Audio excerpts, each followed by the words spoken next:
کل کے دوست افغانستان اور پاکستان ایک دوسرے پر فضائی اور زمینی حملے کر رہے ہیں۔ پاکستانی فضائی نے افغانستان کے دارالحکومت کابل اور دیگر علاقوں پر حملے کیے۔ وزیر دفاع نے کہا ہے کہ اب کھلی جنگ ہے۔ کابل حکومت نے جوابی حملے کیے اور دونوں جانب سے ہلاکتوں اور نقصان کے دعوے سامنے آئے ہیں۔ روایتی جنگ کی صورت میں افغانستان پاکستان کا مقابلہ نہیں کر سکتا، لیکن طالبان کے پاس گوریلا وارفیئر کا وسیع تجربہ ہے جس سے پاکستان کو نقصان پہنچایا جا سکتا ہے۔ تو صورتحال کیا رخ اختیار کر سکتی ہے؟ میں ہوں غضنفر حیدر اور یہ آج BBC نیوز اردو کے پروگرام جہانما کی ٹاپ سٹوری ہے۔ اس کے علاوہ پروگرام میں دیکھیے گا مقبوضہ غرب اردن کی ایک ویڈیو فوٹیج منظر عام پر آئی ہے جس میں اسرائیلی فوجی ایک 14 سالہ فلسطینی بچے کو گولی مارتے ہیں اور اس کو مرتے ہوئے دیکھتے ہیں۔ اور سوشل میڈیا کمپنی میٹا کا نیا فیچر جو کہ نوجوانوں کو خودکشی یا خود کو نقصان پہنچانے سے متعلق مواد تلاش کرنے سے روک سکتا ہے۔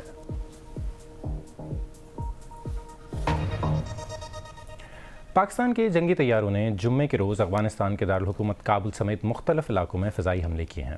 یہ حملے افغان طالبان کی جانب سے جمعرات کی رات سرحدی علاقوں میں پاکستانی فوجی چوکیوں کے خلاف بڑے آپریشن کے بعد کیے گئے ہیں۔ پاکستانی فوج کے ترجمان لیفٹیننٹ جنرل احمد شریف نے افغانستان سے جھڑپوں میں 12 فوجیوں کی ہلاکت کی تصدیق اور 274 افغان اہلکار اور شدت پسندوں کے مارنے کا دعویٰ کیا۔ انہوں نے یہ بھی دعویٰ کیا کہ جوابی کارروائی میں افغانستان کے 73 پوسٹیں مکمل تباہ کر دی گئی ہیں جبکہ 18 پر قبضہ ہے۔ پاکستان اور افغانستان کے دعووں کی آزاد ذرائع سے تصدیق نہیں کی جا سکتی۔ مزید تفصیل اسلام آباد سے نامہ نگار عمر دراز نے بتائی۔ پاکستان نے کابل سمیت قندھار اور پاکتیہ میں مختلف مقامات پر ایئر سٹرائکس کیے جس کو افغان گورنمنٹ نے کنفرم کیا، لیکن انہوں نے یہ دعویٰ کیا کہ اس میں کوئی نقصان نہیں ہوا۔ پاکستان نے دوسری طرف یہ دعویٰ کیا کہ اس نے ملٹری انسٹالیشنز کو نشانہ بنایا اور اس میں کافی زیادہ نقصان ہوا ہے۔ ہم ان کلیمز کو ویریفائی انڈیپینڈنٹلی نہیں کر پائے۔ اس کے بعد افغانستان کی طرف سے جمعے کی دوپہر یہ کلیم کیا گیا کہ اس نے ڈرونز کی مدد سے پاکستان کے اندر اٹیک کیا ہے۔ اس کو پاکستان کے انفارمیشن منسٹر عطا اللہ طارڑ نے کنفرم کیا اور انہوں نے یہ کہا کہ پاکستان نے ایئر فورس کی مدد سے نوشہرہ، ایبٹ آباد اور سوابی میں ڈرونز کو انگیج کر کر گرایا ہے، لیکن اس سے کوئی جانی یا مالی نقصان نہیں ہوا۔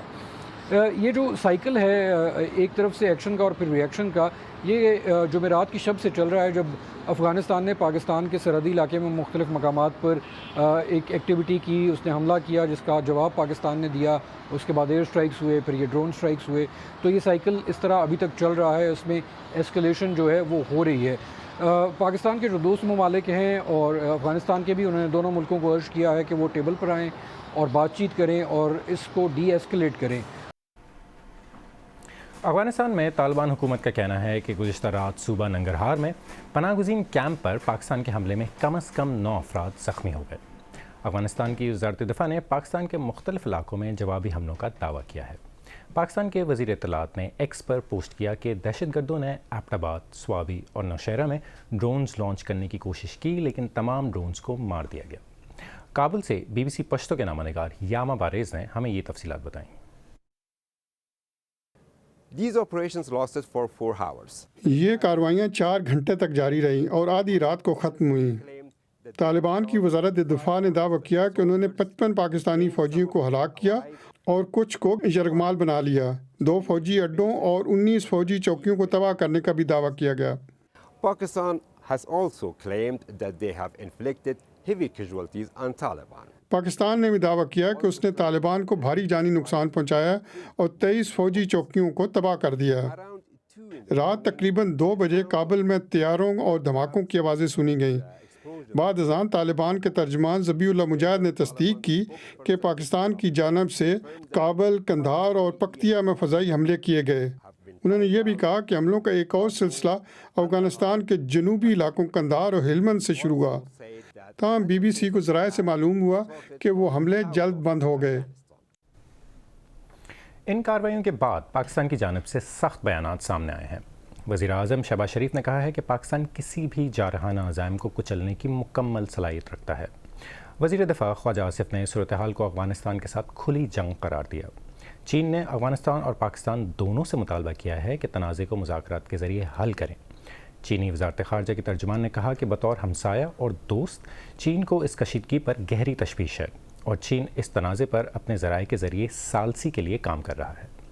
صورتحال پر مزید بات کرنے کے لیے اس وقت اسلام آباد سے ہمارے ساتھ براہ راست موجود ہیں خراسان ڈائری کے ایگزیکٹو ایڈیٹر اور تجزیہات افتخار فردوس صاحب، سب سے پہلے تو ہمیں یہ بتائیں کہ یہاں سے صورتحال کہاں جاتی نظر آ رہی ہے؟